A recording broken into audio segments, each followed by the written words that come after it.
విమర్శలు పోకున్నా వాస్తవాలు చెప్పాల్సిన అవసరం ఉంది. గత ప్రభుత్వంలో 10 ఏళ్లలో 1.81 lakh crores 1.81 lakh crores ఖర్చు పెట్టి ఇరిగేషన్ లో నామమాత్రం పనిచేసిండ్రు. ఎక్కడా పెద్దగా ఆయకట్టు సృష్టించలేదు గత ప్రభుత్వాన్ని చెప్పక తప్పదని చెప్పని చేస్తున్నారు. వాళ్ళ రోజు కాళేశ్వరం ప్రాజెక్టు మొదలుపెట్టినప్పుడు మేడిగడ్డ బ్యారేజ్ 100 మీటర్ల హైట్లో కడతామని తుమ్మడి దగ్గర యథావిధిగా 148 హైట్లో కడతామని చెప్పి హామీ ఇచ్చి పనులు మొదలుపెట్టిండ్రు. గత 10 ఏళ్లలో ప్రాణాయిత చేవల్ల ప్రాజెక్ట్ కి కట్టెడు మట్టి పని కూడా చేయలేదు. పండిన సమరకాలకి మన ప్రభుత్వం 500 రూపాయలు బోనస్ ఇచ్చి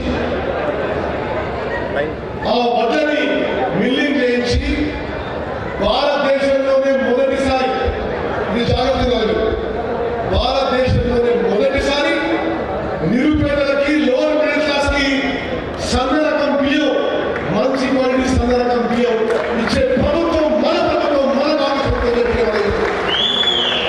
ఈ భారతదేశంలో 29 రాష్ట్రాల్లో ఎక్కడ కూడా మంచి క్వాలిటీ సన్న రకం బియ్యం ఇవ్వడం లేదని చెప్పి ఆలోచిస్తుంది. గతంలో ఏం జరిగేది, సంవత్సరానికి ఈ దొడ్డు రకం బియ్యం ఇస్తూ కోర్స్ గ్రేడ్స్ ఇస్తూ 10,645 కోట్లు ప్రభుత్వాలు ఖర్చు పెట్టింది. కానీ దురదృష్టవశాత్తు ఆనాడు రాష్ట్రంలో 2,81,00,000 మందికి ప్రతి ఒక్కరికి దొడ్డు రకం బియ్యం 6 కిలోల బియ్యం ఉచితంగా ఇచ్చింది. కానీ మీ అందరికీ తెలుసు, రాష్ట్రంలో వచ్చే బియ్యం, గతంలో వచ్చే దొడ్డు బియ్యం 70 నుంచి 80% జనం తినకపోయేవారు. లబ్ధిదారు అమ్ముకోవడము, రేషన్ డీలర్ అమ్ముకోవడము, అక్రమ వ్యాపారాలకి దండాలకు దోహదపడే విధంగా సిస్టమ్ ఉండేది. రీసైక్లింగ్ జరిగేది, కోళ్ళ ఫారాలకు అమ్ముకునేది, బీర్ కంపెనీలకు అమ్ముకునేది.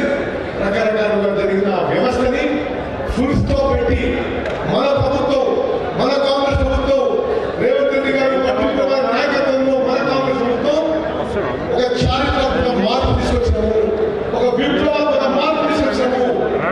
భారతదేశంలో ఏ రాష్ట్రంలో లేని విధంగా 84% జనాభాకి కడుపు నిండా అన్నం పెట్టే కార్యక్రమం, సన్న రకం బియ్యం 3,10,00,000 మందికి మరి మన ప్రభుత్వం ఏర్పాటు చేస్తున్న విషయం తెలుస్తుంది. ఎక్కడ లేనిది ఈ భారతదేశంలో ఎక్కడ లేని వ్యవస్థ. మరి ఈ సన్న బియ్యం పంపిణీ వ్యవస్థ ఎంత ఖర్చైనా సరే మన ప్రభుత్వం తెలంగాణ రాష్ట్రంలో మరి 84% జనాభాకి 3,10,00,000 మందికి కడుపు నిండా అన్నం పెట్టే కార్యక్రమం చేస్తున్నది మీరు గమనించాలి. అది ప్రజల్లోకి తీసుకుపోవాలని చెప్పి మీ అందరికీ నేను చేతులతో నమస్కారం తెలియజేస్తున్నాను. మరి చివరిగా మిత్రులారా, ఉమ్మడి నిజామాబాద్ జిల్లా గొప్ప జిల్లా, అద్భుత చరిత్ర జిల్లా. ఇక్కడ రైతులు చైతన్యవంతులు, రాజకీయం కూడా అన్ని విధాలుగా చైతన్యమైన జిల్లా. ఈ జిల్లా నుంచి గొప్ప గొప్ప వాళ్ళు ఈ రాష్ట్రాన్ని మరి ఈ జిల్లాకి రావడం, మీ అందరితో కొంత సమయం గడపడం నాకు ఎంతో సంతోషం, సంతృప్తి తెలియజేస్తూ ఇరిగేషన్ విషయంలో, కొనుగోలు విషయంలో, రేషన్ విషయంలో మరి ఉమ్మడి నిజామాబాద్ జిల్లాలో ఈరోజు మీ ప్రజాపతిని మాట్లాడే విషయాలన్నీ జాగ్రత్తగా గమనించడం, నోట్ చేసుకున్నాం. తూచా తప్పకుండా మేము ఇచ్చిన మాట నెరవేర్చుకోని చెప్పి మాట ఇస్తూ ముగిస్తున్నారు. జై హింద్, ధన్యవాదాలు. సవివరంగా పెద్దలు వ్యవసాయ శాఖ మాత్రం వివరిస్తారు. సాంకేతిక పరిజ్ఞానం ఉపయోగించి మన ఉత్పత్తిని ఏ విధంగా పెంచాలడానికి కారణంగా ఈ యొక్క ఎగ్జిబిషన్ ఏర్పాటు చేయడం జరిగింది. ఈ రోజున రైతాంగానికి సంబంధించి ఈ ప్రభుత్వం ఎన్ని చెయ్యాలో ఏది తక్కువ చేయకుండా అన్ని చేసిన ప్రయత్నం చేస్తూ ఉంది. నేను మళ్ళీ దాని గురించి వివరించాల్సిన అవసరం లేదు. గత ప్రభుత్వాలు చేసినటువంటి ఏ కార్యక్రమాన్ని, ఏ స్కీములు కూడా మానకుండా కొనసాగిస్తూ దానికి అదనంగా రాష్ట్ర ఆర్థిక పరిస్థితి ఒక విషయం చెప్పాల్సిన అవసరం ఉంది. కాబట్టి రైతు సోదరులు ఎందుకంటే ఈ రాష్ట్రాన్ని 64 సంవత్సరాల పాటు కాంగ్రెస్ తెలుగుదేశం పార్టీ పరిపాలించారు. 21 మంది ముఖ్యమంత్రులు పరిపాలన చేశారు. 21 మంది ముఖ్యమంత్రులు 64 సంవత్సరాలు పరిపాలన చేసిన తర్వాత కూడా మీకు ఇక్కడికి ఏదైతే ప్యాకేజ్ నుండి పెట్టుబడి వస్తూ ఉందో పోచారం కావచ్చు, ఒకసారి ప్రాజెక్టు నాగార్జున, శ్రీశైల, ఇవన్నీ రకరకాల ఇన్ని ప్లాన్ చేసిన కూడా 64 సంవత్సరాలు చేసిన అప్పు కేవలం 64,000 కోట్లు. ఈ 64,000 కోట్లకు సంవత్సరానికి కేవలం 6,000 కోట్ల వడ్డీ రూపాయలు చెల్లిస్తా ఉన్నారు.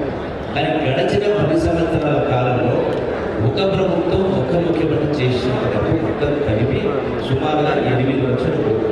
ఈరోజు నెలకు 6,000 కోట్ల రూపాయలు వడ్డీ చెల్లించాల్సి వస్తుంది. సంవత్సరానికి 75,000 కోట్ల రూపాయలు.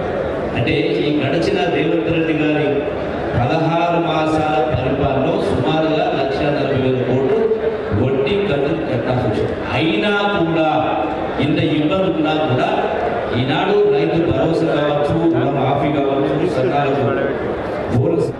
ప్రకృతి వైఫల్యం తిన్నప్పుడు అది బంధంలో నిజామాబాద్ జిల్లాలో పంట నష్టం తిరిగిన వాళ్ళకి ఎకరాకు 10,000 రూపాయలు చొప్పున ఇవ్వడం జరిగింది. ఇవన్నీ కూడా జరిగేటువంటి కార్యక్రమాలు వ్యవసాయ పరంగా అన్ని రకాల కార్యం చేస్తాము. ఇరిగేషన్ ప్రాజెక్ట్ కూడా గడిచిన వారం రోజుల క్రితమే ఈ రోజున పోచంపాడు ప్రాజెక్టు నుంచి ఏదైతే ప్యాకేజ్ 20, 21, 22 ఇవన్నిటికి సంబంధించి కూడా సమీక్ష నిర్వహించడం జరిగింది. ఆ సమీక్ష ద్వారా గౌరవ మంత్రి గారు కూడా సానుకూలంగా స్పందించి ఈ యొక్క కాలువలను కూడా పూర్తి చేయడానికి ఈ ప్రభుత్వం కొనసాగించే కార్యం చేస్తుంది. అవి పూర్తి అయితే కొన్ని లక్షల ఎకరాలకు సాగుతూ రావడం కూడా మిగిలిన వాళ్ళకి కూడా ఆ యొక్క స్టెబిలైజేషన్ జరిగే కార్యం జరుగుతుంది. అంటే ఇది ఒక వైపున. దీంతో పాటుగా ఈ రోజున రైతాంగానికి ఒక సూచన అంటే ప్రధానంగా ₹1 పెట్టుబడి మిగిలితే ₹1 సంపాదించినట్టే లెక్క. ఇలా ఇంత పెట్టుబడులు పెట్టి ఇంత కాయకష్టం చేసి మనం తరతరాల నుంచి తరతరాల నుంచి కూడా వ్యవసాయం చేస్తా ఉన్నాం. దీనికి తోడు ప్రభుత్వం కూడా అన్ని రకాల సంక్షేమ అభివృద్ధి కార్యక్రమం చేసే కార్యక్రమం జరుగుతూ ఉంది. మరి అయినా కూడా ఈ రోజున వ్యవసాయం సమయం వచ్చింది మళ్ళీ అప్పులు అడిగి ఇస్తాం. సో దీనికి సంబంధించి ఒకసారి మనం ఆలోచించాల్సింది మనకు వచ్చిన ఆదాయాన్ని ప్రధానంగా ఈ రోజున చదువుల పేరు మీద, కార్పొరేట్ చదువుల పేరు మీద, అట్లాగే హాస్పిటల్ పేరు మీద ఇలా ఎక్కడ చూసినా ఏ హాస్పిటల్ పడ్డా కూడా వేలాది మంది జనాలు లక్షలాది రూపాయలు ఖర్చు పెడతా ఉన్నారు. ఎందుకంటే ఆనాటి వ్యవసాయ పద్ధతి వేరు, ఈనాడు మిషన్ వచ్చింది కాబట్టి ఇలా చదువుల పట్ల, మీ పిల్లల జాగ్రత్త పట్ల, అట్లాగే ఆరోగ్యాల పట్ల మనం కొన్ని జాగ్రత్తలు తీసుకుంటే అది కూడా మనం లక్షల రూపాయలు పొడిపోయే కార్యక్రమం జరుగుతుంది. కాబట్టి సమయం లేదు కాబట్టి సమయంగా మరోసారి చెప్పే కార్యక్రమం చేస్తామని మీ అందరికీ సమయంగా విజ్ఞప్తి చేస్తూ ఈ ప్రభుత్వం గడిచిన 16 మాసాల్లో ఉన్నత పరిస్థితులు ఎంత చేయాలని చేసే కార్యం చేస్తాము. ఇంకా ఈ ప్రభుత్వం 4 సంవత్సరాల సమయాన్ని మళ్ళీ సంవత్సరం రాబోతుంది. కాబట్టి మీరందరూ కూడా ఈ ప్రభుత్వాన్ని, కాంగ్రెస్ ప్రభుత్వాన్ని మీరు ఆశీర్వదించాల్సిన అవసరం ఉంది. మరొకటి చిరకాల వాంఛనటువంటి తెలంగాణ రాష్ట్ర ఏర్పాటు కూడా ఇలా సోనియా గాంధీ గారి నాయకత్వం రాష్ట్రం వచ్చింది. కాబట్టి మనమందరం కూడా మన కృతజ్ఞతలు ఉండాలని మనం చేసుకుంటూ సెలవు తీసుకుంటున్నాం. అదే నమస్కారం. ఈ సమావేశం ముఖ్యంగా మా ఉపన్యాసాల కంటే ఈ 3 రోజులు రైతాంగానికి కావలసినటువంటి సలహాలతో పాటు మీరు ఇచ్చినటువంటి సూచనలు కూడా పాటించి భవిష్యత్తులో వ్యవసాయ రంగాన్ని ఇతర దేశాల్లో మాదిరిగానే మనం కూడా ముందుకెళ్ళి వాడు తీసిన దిగుబడి కంటే ఎక్కువ తీసి వాడు పెట్టిన ఖర్చు కంటే తక్కువ పెట్టి మన రైతాంగ కుటుంబాలను సంతోషంగా ఉంచాలి అంటే ఈ యొక్క కొత్త యాంత్రీకరణ కావచ్చు, కొత్త ఇత్తనాలు కావచ్చు, కొత్త పద్ధతులు కావచ్చు, మీకు కావాల్సినటువంటి అన్ని సహాయ సహకారాలు అందించడానికి నిపుణులైనటువంటి శాస్త్రవేత్తలు, వైస్ ఛాన్సలర్స్, అదేవిధంగా ఔత్సాహిక రైతులు, ఆదర్శ రైతులు, ఒక్కొక్క పంటలో ఒక్కొక్క రైతు అందరికంటే నిన్నగా చెప్పగలిగేటటువంటి పెద్దలు ఉన్నటువంటి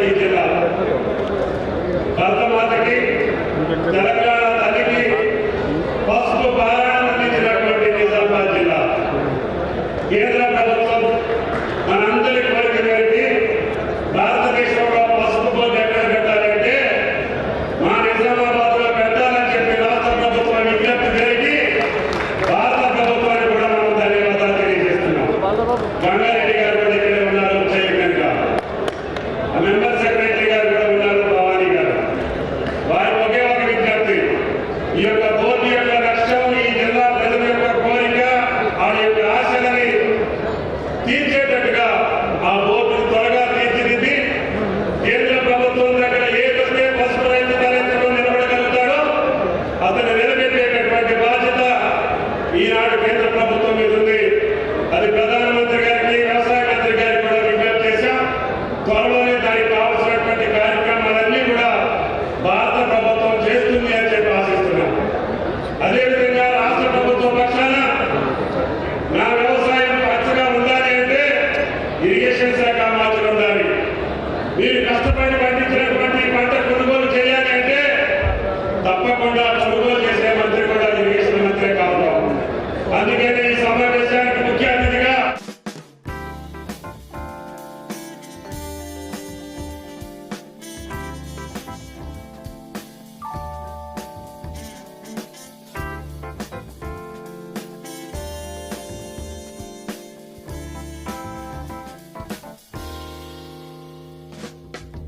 난 구름 위를 날고 있어. 아래엔 간혹 도시가 보이곤 해. 그 도시에는 또 다른 내가 하늘에 떠가는 비행기를 올려다보고 있겠지.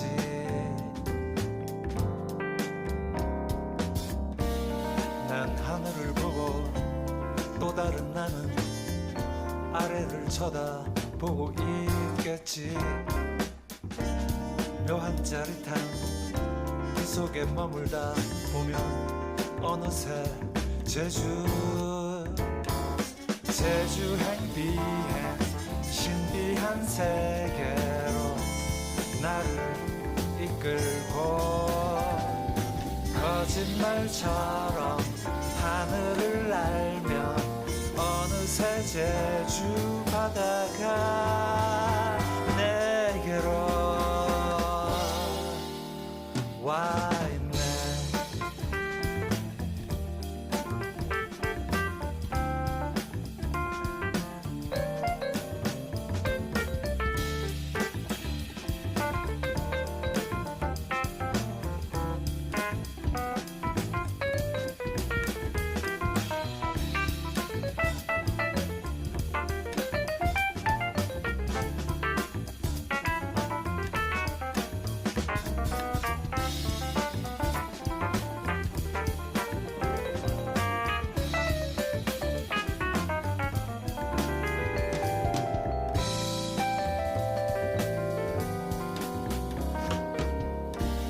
난 하늘을 보고 또 다른 나는 아래를 쳐다보고 있겠지. 묘한 짜릿함 그 속에 머물다 보면 어느새 제주 행비행 신비한 세계로 나를 이끌고 거짓말처럼 하늘을 날며 어느새 제주